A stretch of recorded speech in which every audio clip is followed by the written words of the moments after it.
Alors, la dernière fois, on avait examiné comment la question de la liberté d'expression se déployait de l'Antiquité jusqu'au XVIIIe siècle, jusqu'au siècle des Lumières, en passant par le concept de tolérance à la Renaissance. On avait vu quelles étaient les implications de ce concept, à quel point ce concept était difficile à saisir pour deux raisons. Premièrement, il se définit par rapport à un seuil de tolérance, au-delà duquel on ne tolère plus. Et deuxièmement, on parle de tolérance relativement à une époque moins tolérante, une époque passée le plus souvent, moins tolérante. Autrement dit, on ne parle de tolérance que quand il y a une progression par rapport au seuil, quand le seuil de tolérance s'élève. On va voir qu'à partir du XVIIIe siècle, la question de la liberté d'expression change de sens. On ne parle plus de tolérance. On considère justement que les opinions qui peuvent diverger avec le dogme religieux, avec les préjugés de tout ordre, n'ont pas à être censurées, n'ont pas à se conformer surtout à ces préjugés et à ces dogmes. Les Lumières se définissent comme un mouvement aux préjugés et par rapport aux dogmes, et c'est Kant qui le dit le mieux dans son essai Qu'est-ce que les Lumières? Il dit que les Lumières se définissent finalement par une seule ambition, sapere aude, aie le courage de te servir de ta propre intelligence. À partir de ce moment-là, ce n'est plus l'opinion ou la thèse scientifique qui doit se conformer au dogme religieux, c'est bien plutôt le dogme religieux qui doit être examiné à la lumière de la raison. Donc il y a l'idée, et j'en étais resté là je crois, il y a l'idée qui naît chez Kant que la liberté d'expression, une expression laissée libre dans un espace public de discussion, n'aurait que des effets positifs. Alors, on était resté là, et il faut prendre en compte cette situation pour comprendre en gros les enjeux contemporains, les enjeux actuels de la liberté d'expression. Alors, au XVIIIe siècle, on est dans un siècle où la censure de l'État sur l'opinion, sur l'expression de l'opinion est extraordinairement forte. Le siècle des Lumières n'est pas un siècle éclairé, c'est un siècle qui annonce en fait ce mouvement d'émancipation. Mais on est loin d'être émancipé dans ses opinions au XVIIIe siècle. Alors, en gros, de quoi s'agit-il? Quand on défend la liberté d'expression, à l'époque de Kant, on évoque surtout la liberté de publication. Les moyens modernes de communication n'existent pas. Il n'y a pas la radio, il n'y a pas la télévision, il n'y a pas de podcast, il n'y a pas YouTube. Et donc la seule manière d'avoir un débat d'idées, c'est par texte interposé. Mais on va raisonner de la manière suivante. Si on éduque suffisamment les masses, si on instruit suffisamment les masses pour qu'elles puissent s'émanciper de leurs préjugés, alors, et c'est ça en fait le pari des Lumières, l'intelligence du plus intelligent ira moins loin que les compétences mises en commun d'une assemblée d'individus. Autrement dit, il vaut mieux instruire la masse des citoyens plutôt que d'instruire le mieux possible une élite. Et ça, d'une certaine manière, cela va de pair avec la démocratisation des sociétés occidentales. On va voir apparaître une nouvelle classe sociale à la faveur du XIXe siècle et de la révolution industrielle, qui est la classe moyenne. Comment étaient composées les sociétés humaines de la Mésopotamie archaïque jusqu'au XIXe siècle, jusqu'à la révolution industrielle? Vous aviez une toute petite élite, très riche, très instruite, qui faisait la guerre ou qui priait, une élite aristocratique, militaire, ou une élite sacerdotale, une élite de prêtres. C'est vrai en Égypte, dans la France de l'Ancien Régime, en fait. Et vous aviez une masse de pauvres. Vous aviez une masse de pauvres. Et qu'est-ce qu'ils faisaient dans la vie, ces pauvres, globalement? Qu'est-ce qu'ils faisaient? Oui. Ils travaillaient dur à quoi? Oui, mais comment ils la gagnaient? C'était quoi à quoi était occupée la masse des gens avant la révolution industrielle? Ouais. Oui, mais qu'est-ce qu'ils faisaient les pauvres? Oui, en faisant quoi? C'était quoi le secteur économique le plus important dans les sociétés occidentales avant la révolution industrielle? L'agriculture, très bien. Et encore, pas n'importe quelle agriculture, enfin, littéralement la culture des champs, parce que les éleveurs et les élevages, il y en avait très peu, hein. Aujourd'hui, on considère qu'être végétarien, c'est bon pour la santé. C'était tellement bon pour la santé qu'on avait une espérance de vie de 35-40 ans à tout casser au Moyen Âge. Okay, et pas seulement à cause des maladies et des épidémies, surtout à cause des famines. On crevait de faim, littéralement. Okay. Pourquoi? Parce qu'il n'y a pas d'engrais, il n'y a pas de pesticides, il n'y a pas de mécanisation de l'agriculture. Plus on fait d'enfants pour cultiver la terre, plus il y a de bouches à nourrir, plus on crève de faim. C'est un cercle vicieux. Et c'est un cercle vicieux jusqu'à la révolution industrielle. À partir du moment où il y a une révolution industrielle, où on fait des progrès faramineux en matière de rendement agricole, on peut nourrir une population et on sort cette population de la pauvreté. Du coup, on va pouvoir l'envoyer à l'école, tout simplement. Et ça change totalement la nature de la politique. C'est l'entrée des masses, l'entrée du peuple en politique, la révolution industrielle. Alors, la question de la liberté d'expression va prendre un autre sens à partir de la révolution industrielle.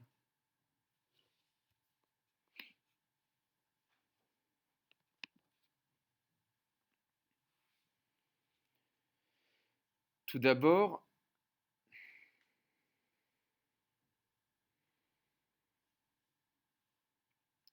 on va opposer la question de la liberté d'expression et celle de l'instruction populaire.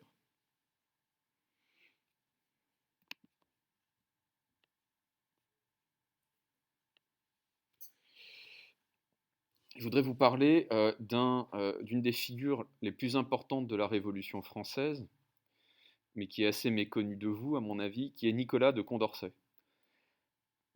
C'est l'inventeur de la statistique moderne. Et c'est lui qui va inspirer la politique éducative de Danton, donc des Girondins.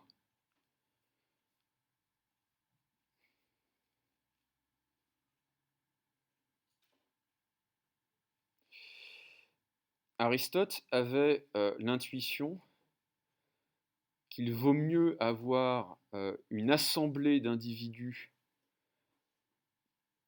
à peu près instruite qu'une élite très instruite. Il avait eu l'intuition qu'il valait mieux éduquer le peuple plutôt qu'une petite caste, que les décisions politiques seraient mieux prises En gros, Aristote était favorable non seulement aux institutions démocratiques, mais vraiment à une société démocratique.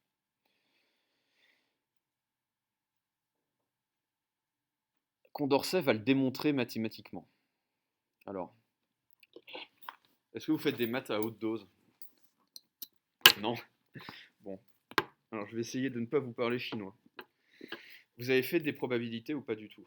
Ok. 0,5, ça veut dire quoi? Effectivement, c'est une chance sur deux. Ok.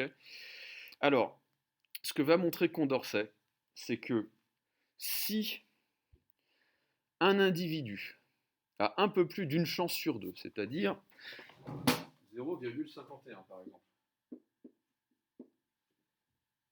Si un individu a un peu plus d'une chance sur deux d'identifier la bonne réponse dans un choix binaire. Okay. Par exemple, je ne sais pas, moi, qu'est-ce qui tourne autour de la Terre, la Lune ou le Soleil? C'est la Lune. Vous avez plus d'une chance sur deux, mais il suffirait que vous ayez un peu plus d'une chance sur deux pour trouver la bonne réponse, et ça marcherait. Donc s'il y a un individu capable de trouver la bonne réponse dans un choix binaire, 1000 individus dotés de la même compétence ont une probabilité de 0,69 d'identifier la bonne réponse à la majorité. Donc, imaginons 1000 individus dotés chacun de 0,51 de chance d'identifier la bonne réponse dans un champ binaire, dans un choix binaire. Eh bien, il va y avoir 0,69 chances que la majorité de ces 1000 trouve la bonne réponse. Si on passe à 10 000, on tombe sur 0,99, c'est-à-dire la quasi-certitude que la majorité trouve la bonne réponse.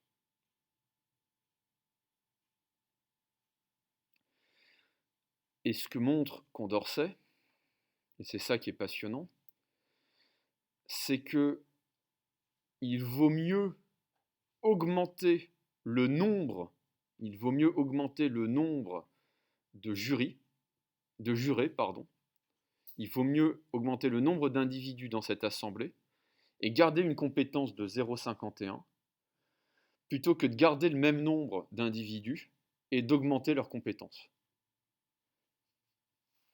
Donc qu'est-ce que prouve le théorème de Condorcet? Parce que c'est un théorème.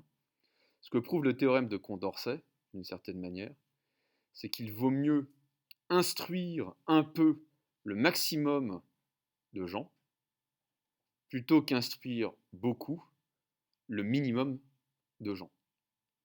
Okay. La quantité devient une qualité.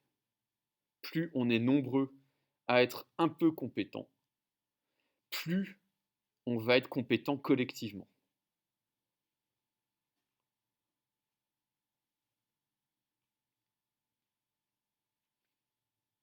Au passage, c'est évident.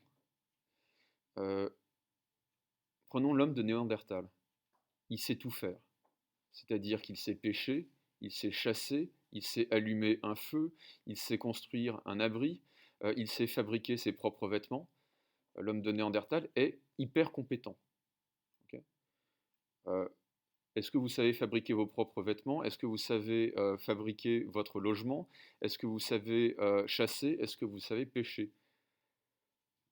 Non. Okay. Moi, je suis infoutu de me nourrir, tout seul. Je ne sais pas faire. Je ne sais pas faire. Je suis beaucoup moins compétent que l'homme de Néandertal.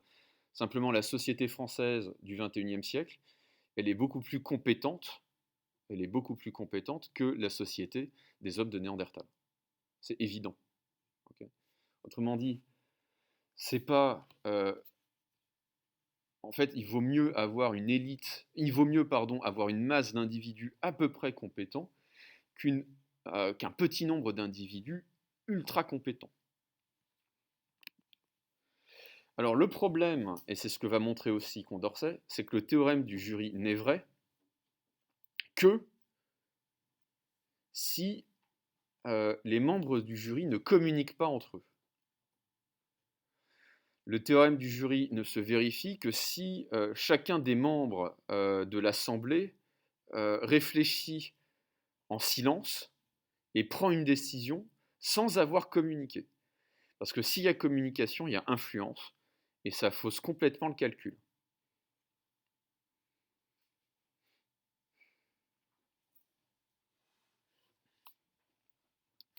Et qu'est-ce que ça a donné, cela? Cela a donné un phénomène bien connu des jeunes électeurs. On interdit les sondages en France quelques jours avant les élections. On interdit que le vote des uns et des autres soit connu, c'est-à-dire qu'il y a un isoloir. Et donc vous avez toute cette tradition républicaine qui est hostile en fait, d'une certaine manière, à la liberté d'expression, à la communication des opinions, parce que ça viendrait troubler en fait la délibération des citoyens.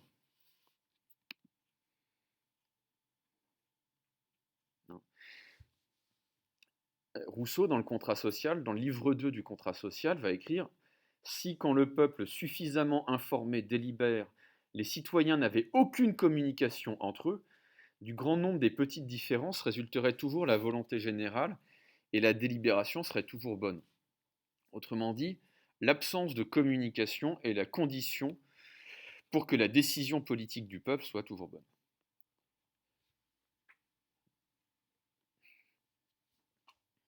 Oui, c'est-à-dire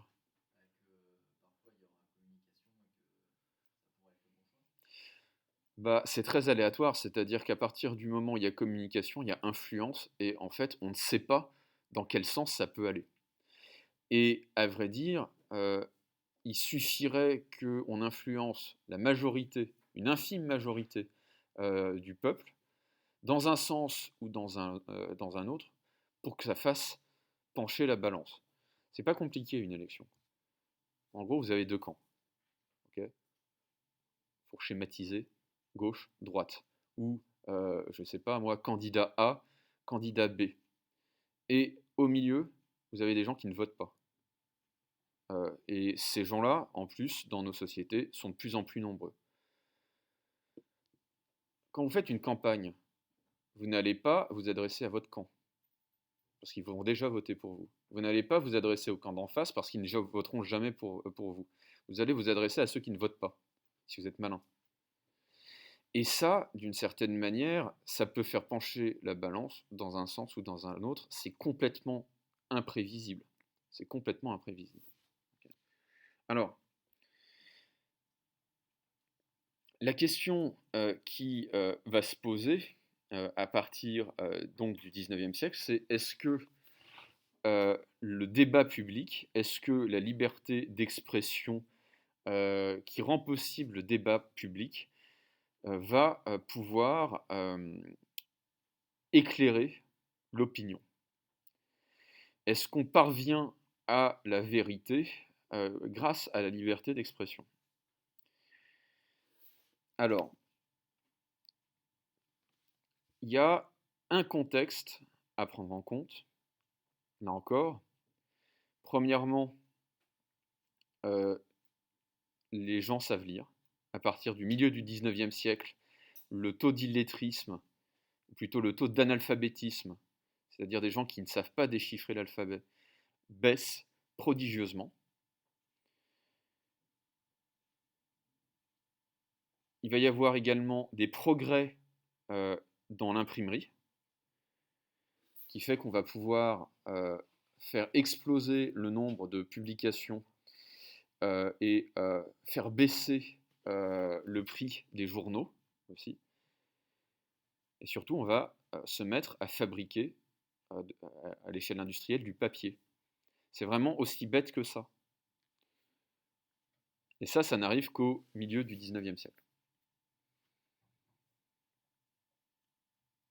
Alors, c'est un Anglais qui invente la presse rotative en 1845. Ça permet de multiplier par 100 la cadence de tirage. Donc au lieu de publier un journal, vous en publiez 100. Okay, et ça permet de diviser par 5 le prix d'achat du journal.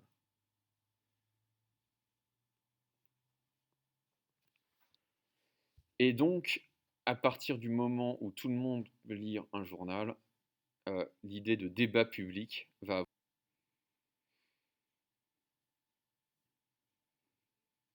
Et c'est là qu'on voit apparaître la première défense méthodique de la liberté d'expression.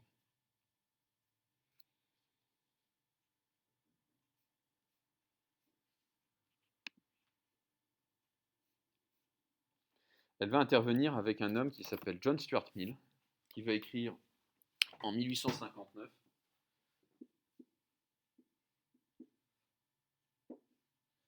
de la liberté.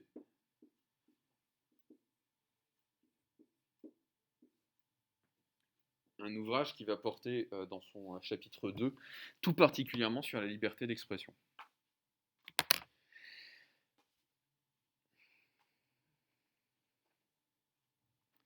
Quelle est la thèse de Mill? C'est que la liberté d'expression a une valeur en soi, elle a une utilité sociale en soi, quelle que soit la vérité ou la fausseté de l'opinion. Autrement dit, il est utile que les opinions vraies comme fausses puissent être exprimées. Il faut que le vrai et le faux puissent s'exprimer librement. Alors, la première question qu'on peut poser à Mill, c'est pourquoi est-ce qu'il est utile que les opinions fausses puissent s'exprimer?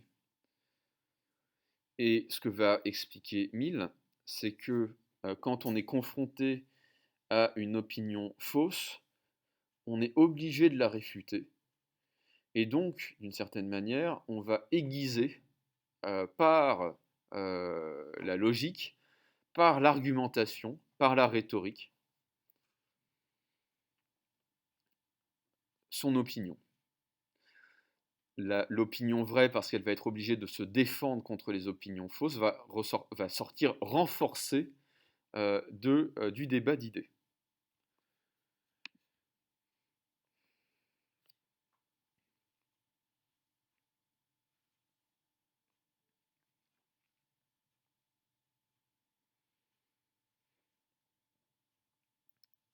Et donc, on va voir émerger une sorte de raison collective, d'intelligence collective, grâce au débat public.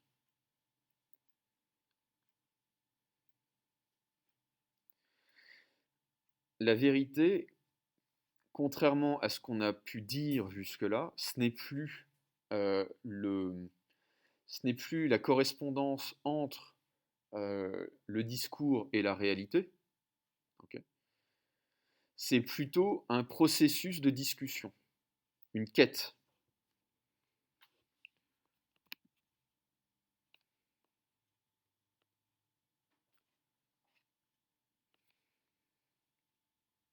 Et c'est pour ça que l'opinion fausse a son importance, a son utilité.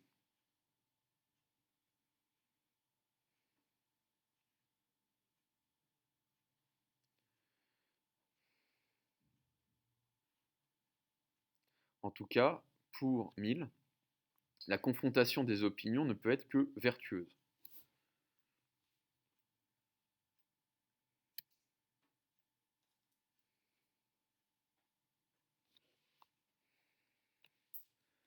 Et surtout, ce qu'il faut comprendre, et c'est le point le plus important à mon avis de l'argument de Mill, c'est que sans liberté d'expression, il n'y a pas de liberté de penser.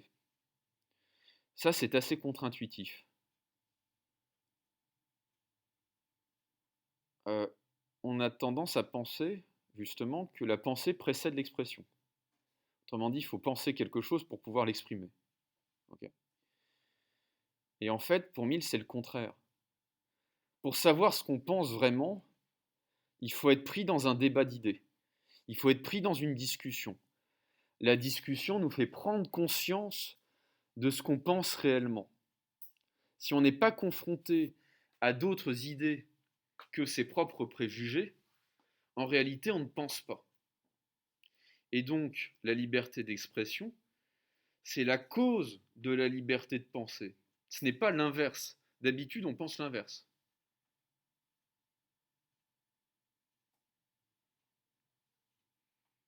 Ça va pour tout le monde, vous comprenez? Si je reste enfermé dans une pièce sans jamais voir personne, qu'est-ce que je pense? Rien, en fait. C'est à partir du moment où je rencontre l'opinion d'autrui, où je me confronte à l'opinion d'autrui, que je prends conscience de ce que je peux penser vraiment.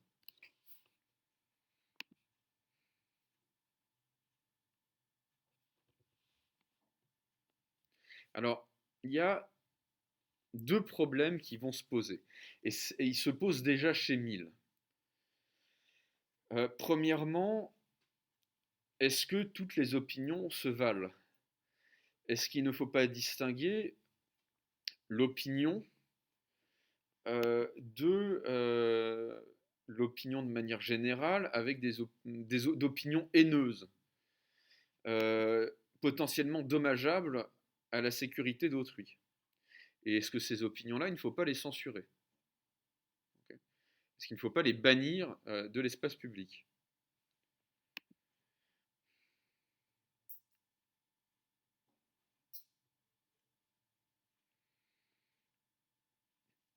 Mill va dire une opinion n'est pas une possession personnelle. C'est un bien public. Pourquoi? Parce que l'opinion a pour vocation d'être exprimée. Alors justement, si la vocation de l'opinion, c'est de ne pas la garder pour soi, mais de l'envoyer à la face de ses adversaires, peut-être, alors il faut comprendre que l'opinion, c'est un acte comme un autre.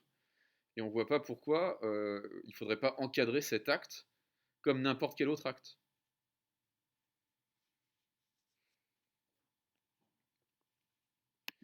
Et en fait, euh, il s'agirait de légiférer, de réguler ce qu'on appelle les discours de haine aujourd'hui.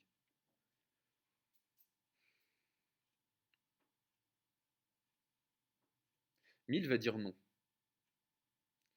pour une raison simple. Euh,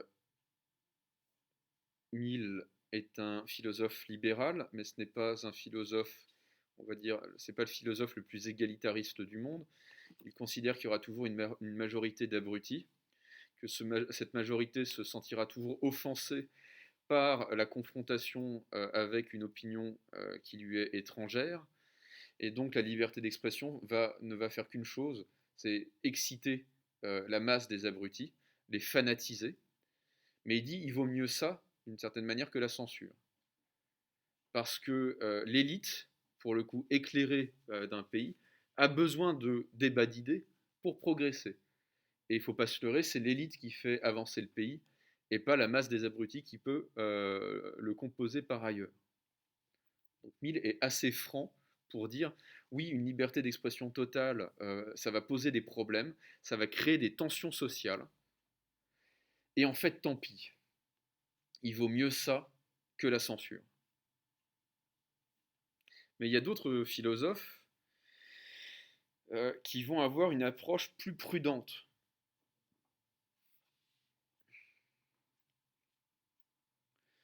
Alors, c'est le cas par exemple de Spinoza. Alors Spinoza est particulièrement concerné par la question de la liberté d'expression, puisque il est juif. C'est un juif qui vit à Amsterdam au XVIIe siècle. Il va publier plusieurs livres et il va se faire bannir de la communauté juive d'Amsterdam qui va considérer qu'il a prononcé des blasphèmes dans ses livres. Okay. Spinoza.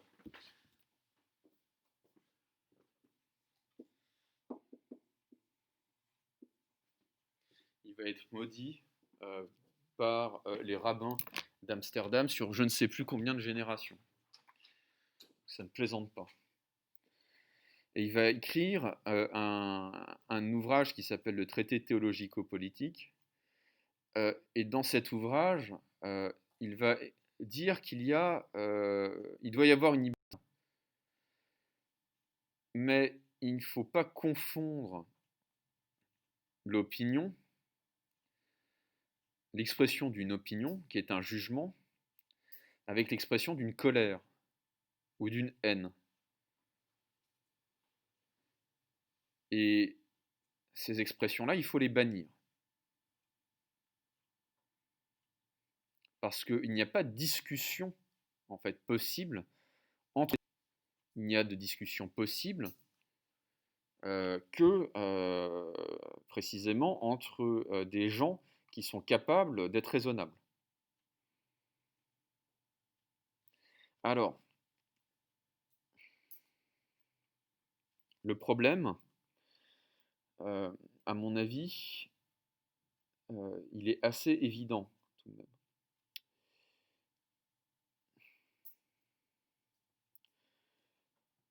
Est-ce qu'on peut juger ce que c'est qu'une opinion haineuse ou pas?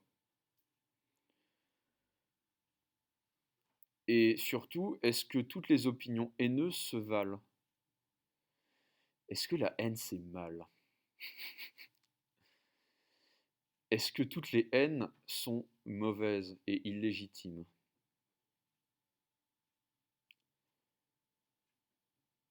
Exemple de discours de haine.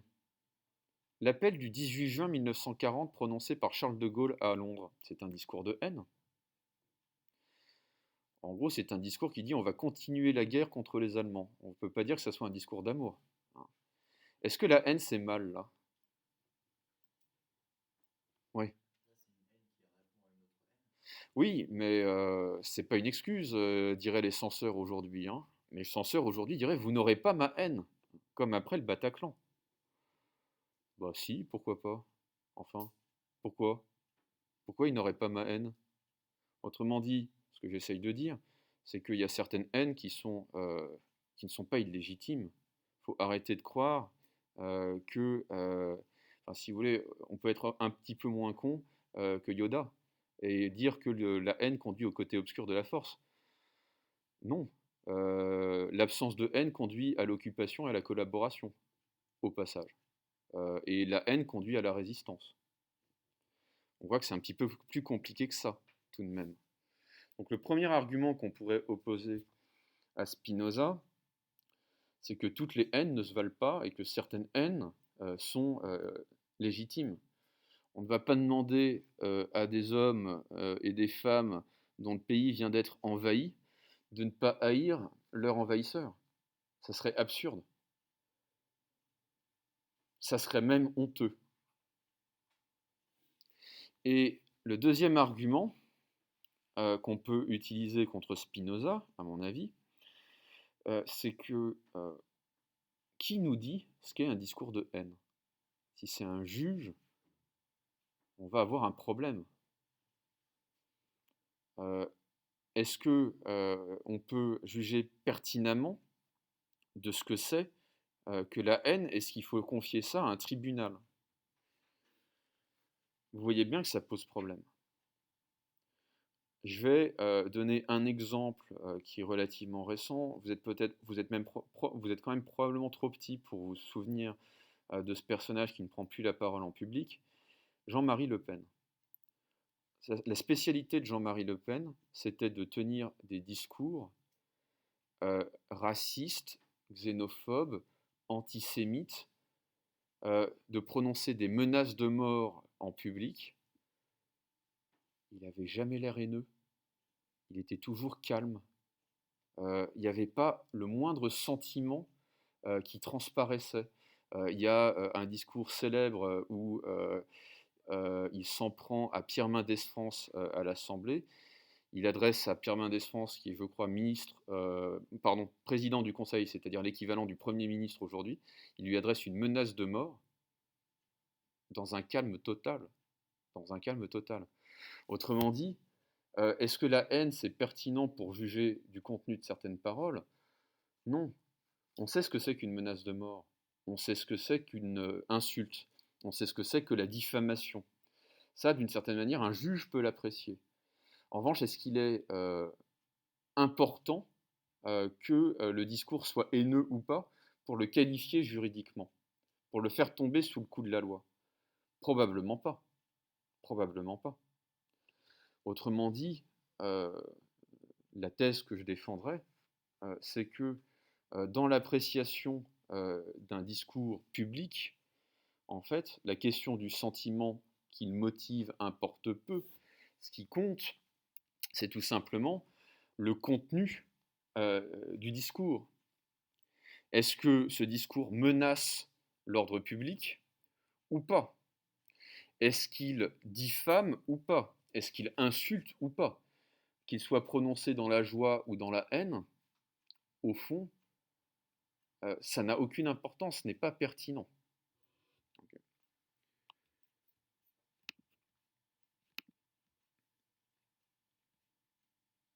Il y a des discours d'apaisement, enfin, on peut penser aux discours de Pétain, qui sont criminels. Vous voyez ce que je veux dire? Puis il y a des discours de haine, comme ceux de De Gaulle, qui sont salvateurs. Ça n'a aucun sens d'opposer l'un à l'autre, surtout dans un contexte pareil. Alors, il y a un autre problème qu'on doit soulever, c'est de se demander si l'égalité sociale des citoyens ne risque pas de poser un problème pour la délibération collective. Je vais prendre un exemple. Est-ce que vous faites quand même des maths un petit peu? Enseignement scientifique. Vous résolvez des problèmes de mathématiques, normalement. Quand vous sortez d'un contrôle de mathématiques et que vous êtes le seul à avoir obtenu telle réponse à tel exercice, et que tous les autres ont trouvé une autre réponse, la même réponse, vous vous sentez comment? Oui. Oui, vous savez que vous vous êtes planté, vous avez échoué à l'exercice. Pourquoi? Pourquoi? Si ça se trouve, tous les autres se sont plantés et c'est vous qui avez raison. Pourquoi ça serait plus logique?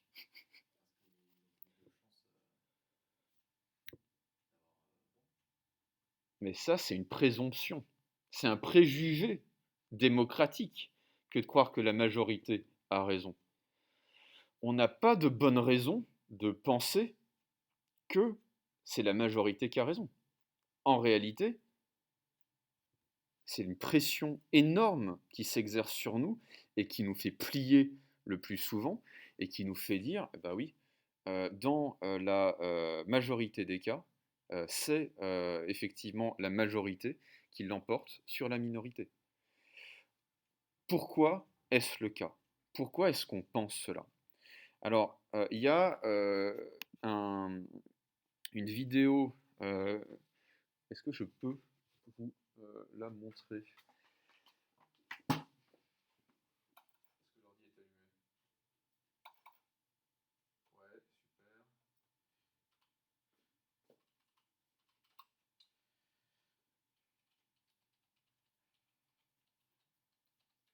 Il y a une vidéo que je ne résiste pas à vous montrer. Est-ce que vous voyez ce que c'est que le jeu Qui veut gagner des millions? Ouais. En gros, c'est une question à choix multiples, généralement assez simple, et vous pouvez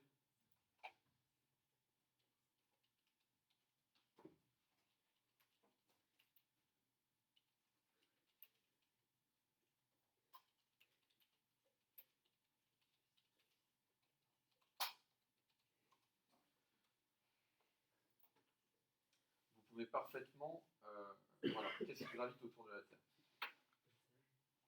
Vous pouvez parfaitement comprendre quel est le problème. Cette page ne peut pas s'afficher, pourquoi?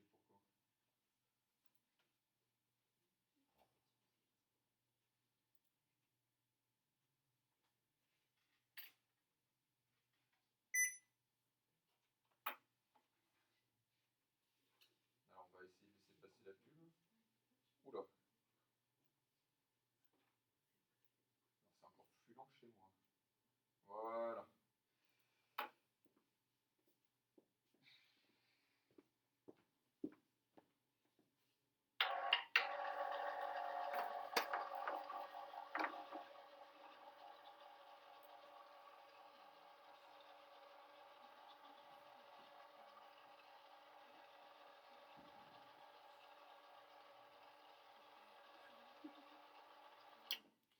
Alors, bon, merci.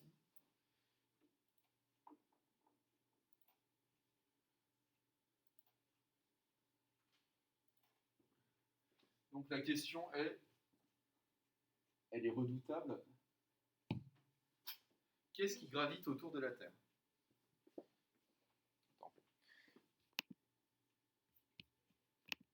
Magnifique. Qu'est-ce qui gravite autour de la Terre? La Lune, le Soleil, Mars, Vénus. Alors,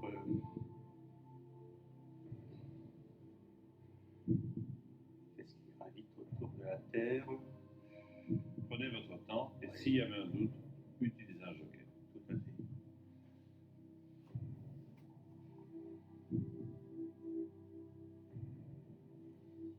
Je vais faire appel au public. D'accord, public à votre télécommande, s'il vous plaît. Pour aider Henri à répondre à cette question, si vous savez, vous prenez la télécommande. Si vous ne savez pas, vous allez vous abstenir. Qu'est-ce qui gravite autour de la Terre? A, la Lune, B, le Soleil, C, Mars, D, Vénus. C'est maintenant qu'il faut voter. Merci.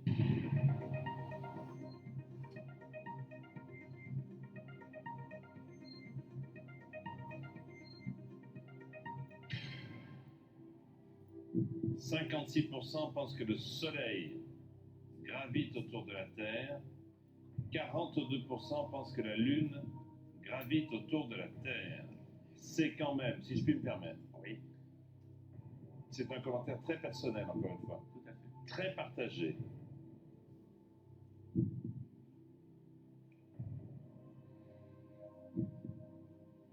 Ouais, c'est très partagé. Écoutez, je vais dire Mars, non, c'est sûr. Vénus, non. La Lune, qu'est-ce qui gravite autour de la Terre? C'est le Soleil. Allez, réponse B. Le Soleil. C'est votre dernier mot.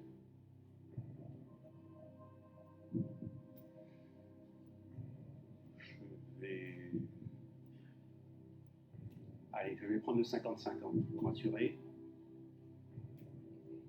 Non. Le Soleil. Allez, le Soleil, c'est mon dernier mot. Pour foncer.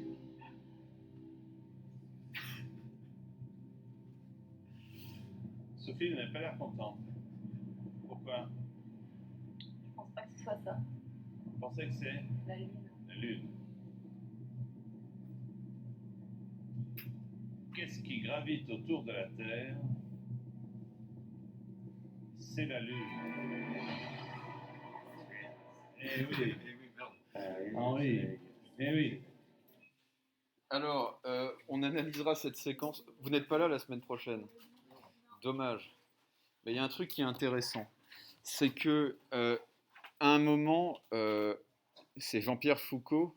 Jean-Pierre Foucault va essayer de l'aider. Il va lui dire c'est très serré comme résultat. En fait, 42-56, c'est 14 points d'écart. C'est énorme dans une élection, 14 points d'écart. Il va lui dire c'est très serré. Et qu'est-ce qu'il veut dire? Ça veut dire fais pas le con, hein. Ne suis pas l'avis du public. Et il va quand même le faire. Il va quand même le faire.